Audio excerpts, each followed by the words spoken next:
Para iniciar esta búsqueda del concepto de iniciación deportiva, debemos tener en cuenta que lo haremos desde tres perspectivas. La perspectiva metodológica, donde se ve a la enseñanza como un proceso y también como un producto. La perspectiva evolutiva, donde tal vez antes se enseñaba solo un deporte específico y ahora se enseñan varios. Y la última, que será en función del deporte, sus contextos y los ámbitos que tiene. Aunque estas tres perspectivas convivan, hay dos corrientes que separan el concepto de iniciación deportiva. La corriente deportiva que vela por la especialidad y especificidad de los deportes y la corriente educativa que vela por la mirada educativa y recreativa. Revisaremos todas estas juntos. Perspectiva metodológica. En la metodología de enseñanza tenemos dos ramas. Una buscará especializar a las personas en el deporte buscando resultados al final del recorrido, como si este fuera un producto que se da por el tipo de enseñanza que tuvo. La otra se centrará en todo el proceso de enseñanza-aprendizaje sin esperar un producto al finalizar este recorrido. Perspectiva evolutiva. Enseñar solo un deporte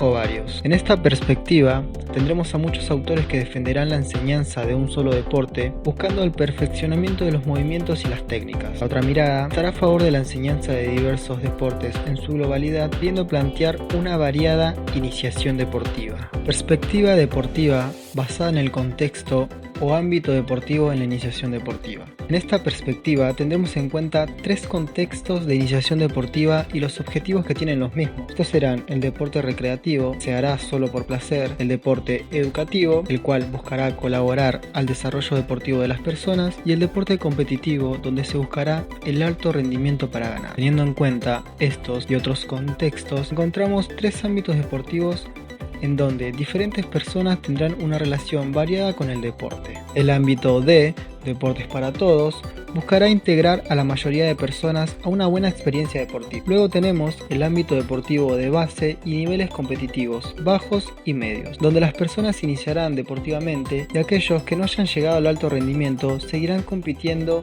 de esta manera, o sea, más leve. Por último, tenemos el ámbito de alto rendimiento, donde solo estarán aquellos que pudieron sobrepasar todos los límites que se le interpusieron. Teniendo en cuenta estos detalles, podríamos pensar que hay dos tipos de iniciación deportiva. Una estará más guiada a los temas recreativos y educativos y la otra guiará hacia el alto rendimiento. En cada perspectiva se habla de una mirada que lleva al deporte recreacional o de educación y otra mirada que lo lleva a la competencia. Esto sucede también en los ámbitos. Toda esta reflexión nos lleva a pensar que el concepto de iniciación deportiva es muy amplio, que abarca diferentes maneras de ver, aprender, enseñar y vivir el deporte. Una vez que tenemos en claro el concepto de iniciación deportiva, podemos pasar a los juegos deportivos.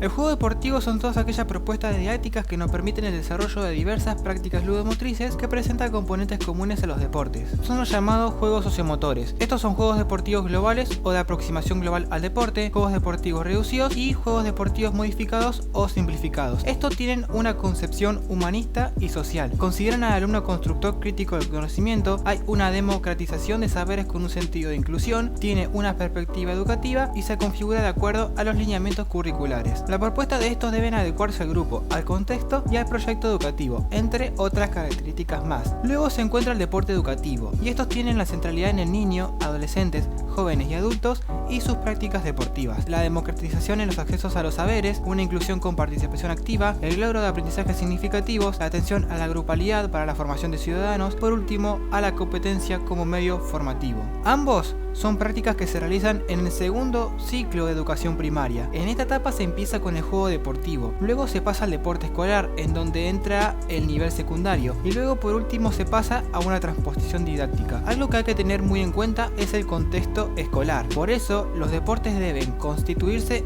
en los saberes culturales, asegurar la enseñanza de otros contenidos, atender a la variabilidad de estrategias de enseñanza y a la diversidad de prácticas deportivas. Ahora, pasando a la clasificación de los deportes, se clasifican en deportes colectivos y deportes individuales, pero en esta ocasión nos vamos a centrar en solo los deportes colectivos. Estos deportes colectivos también se dividen en subgrupos. Están los de cooperación, oposición y los de solo cooperación. Y de nuevo, en esta ocasión vamos a centrarnos solo en cooperación, oposición. En estos se encuentran los juegos deportivos y los deportes de invasión, y ambos tienen características similares. Cada uno de ellos tratará de alcanzar su respectiva meta tantas veces como les sea posible, y sin que el otro equipo lo consiga más veces veces que él. Ambos equipos comparten el mismo espacio y las metas a alcanzar se encuentran próximas a la línea final del campo contrario, sobre esta línea o traspasándola.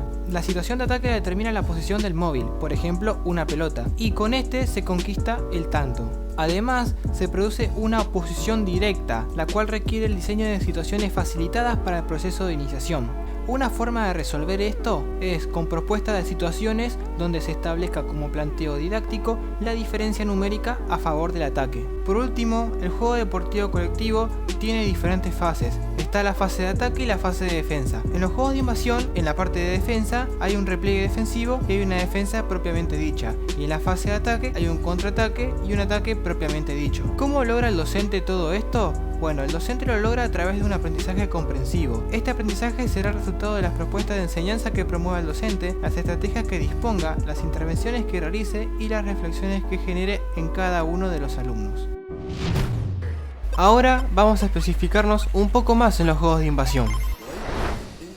Iniciación deportiva y deportes de invasión. Los deportes de invasión son aquellos en el que dos equipos se disputan la pelota buscando quitarla al contrario, avanzar en su campo y finalmente anotar un gol. ¿Qué tipo de deportes entrarían en esta categoría? Fácil, el fútbol, el básquet o el handball. Estos tipos de deportes, que comparten un nombre propiamente dicho, pero no son iguales, tienen algunas características que podrían compartir sin ningún problema. Ellas son la lógica interna del juego, las fases que hay en un deporte de invasión y los objetivos que se tiene al enseñar estos deportes.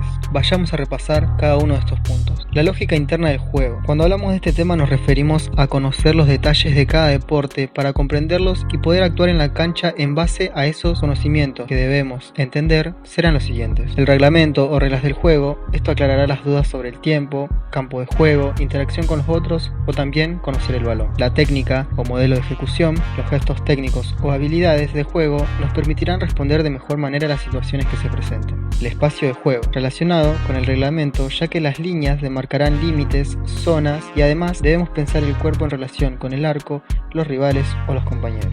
El tiempo deportivo, también relacionado con el reglamento, ya que marcará cuánto se debe jugar, si hay un límite para tener el balón o quién marca cuando termina el partido, por ejemplo, el árbitro en el fútbol o el tablero en el básquet. La comunicación gestual, usar el lenguaje verbal y corporal es fundamental para el juego en conjunto.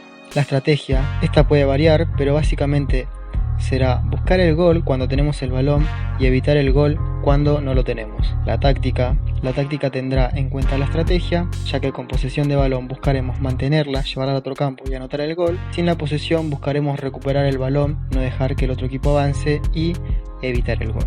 Objetivos que se tiene al enseñar este tipo de deportes. Al finalizar un recorrido de este tipo, buscamos que el individuo conozca varios deportes, las reglas y la lógica del mismo, que pueda desenvolverse haciendo uso de pensamiento táctico, técnico, utilizando diferentes habilidades, elaborar estrategias, etc. En sí se busca que pueda desenvolverse sin problemas en cualquier deporte. Por eso mismo debemos enseñar la finalidad y lógicas de los juegos, para que actúe en situación teniendo en cuenta que pueda conocer y poder aplicar diferentes formas de respuestas a situaciones de juego, que pueda aplicar el sentido táctico al juego y las estrategias a las diferentes fases.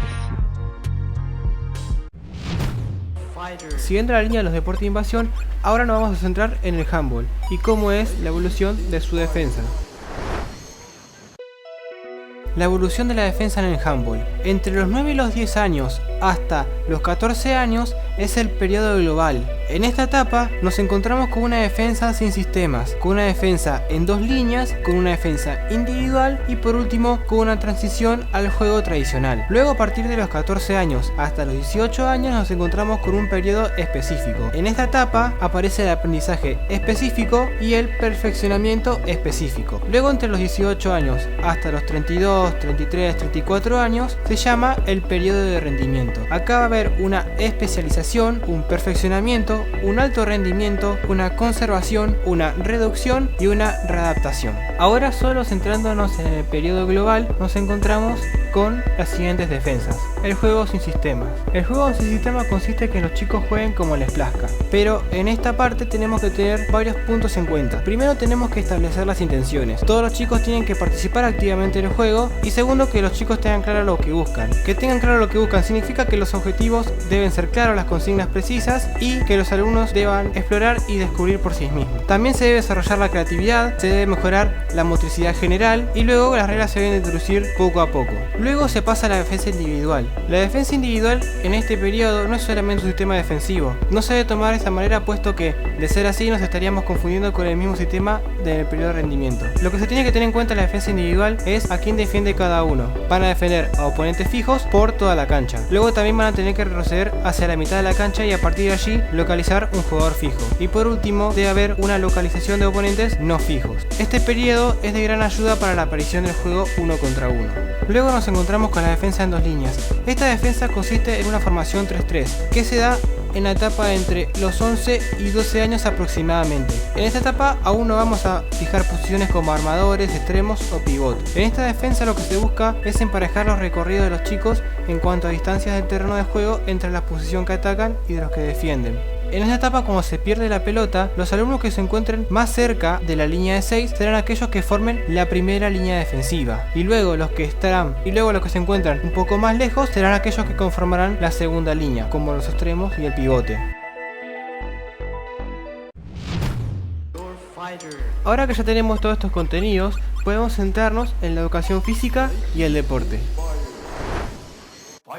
Para hablar de la educación física y el deporte debemos tener algunos factores en cuenta, y la primera de ellas es la historia. En el transcurso de la historia de la humanidad, tanto Oriente como Occidente, los sujetos han experimentado diferentes formas de juego y prácticas corporales en sus comunidades. La dirección de la educación física se consolidan los valores de solidaridad, igualdad, cooperación, respeto a la diversidad, justicia, responsabilidad y bien común. Todo ello potencian las posibilidades educativas del deporte. Manifestación cultural. El deporte es una actividad humana institucionalizada que se desarrolla en forma lúdica, con compromiso motor y en el que la competencia con uno mismo, con los otros o con la naturaleza es necesaria para el sostenimiento del juego. El deporte concluye con varias características. La primera es la situación motriz, donde se presenta el movimiento. Luego es el juego, que es con la finalidad lúdica. Y por último, las reglas, como elemento básico que definen las características de la actividad. Hay diferentes prácticas deportivas. El deporte de alto rendimiento, en el cual el atleta se constituye por alcanzar las altas performances. El deporte federado, en el cual se organizan las federaciones, ligas y comités. El deporte social, en el cual se constituye por la construcción del atletismo. Y luego el deporte educativo, en el cual se desarrollan las instituciones educativas. Deporte en la escuela y en el CEF. Las instituciones enseñan deportes como el básquet, fútbol, vóley, handball, atletismo y muchos otros más. Y enseñar deportes en las escuelas y en el CEF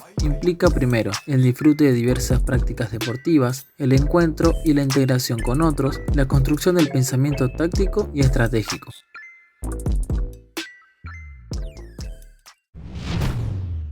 Por último, para finalizar este video, un tema del cual es muy importante hablar es el género y el deporte.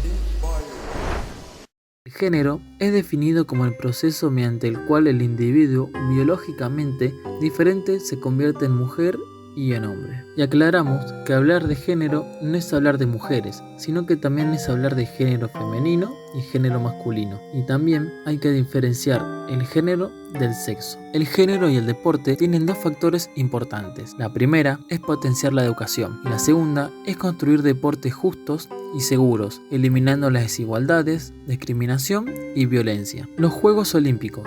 La historia comienza en la antigua Grecia, el cual solamente se permitía la participación de hombres y las mujeres estaban ausentes. Con el pasar de los años, cerca del año 1900, ya se permitió la participación de la mujer en los Juegos Olímpicos y se dio el atletismo. A partir del año 2012, habían mujeres en todos los deportes, incluyendo en la actualidad.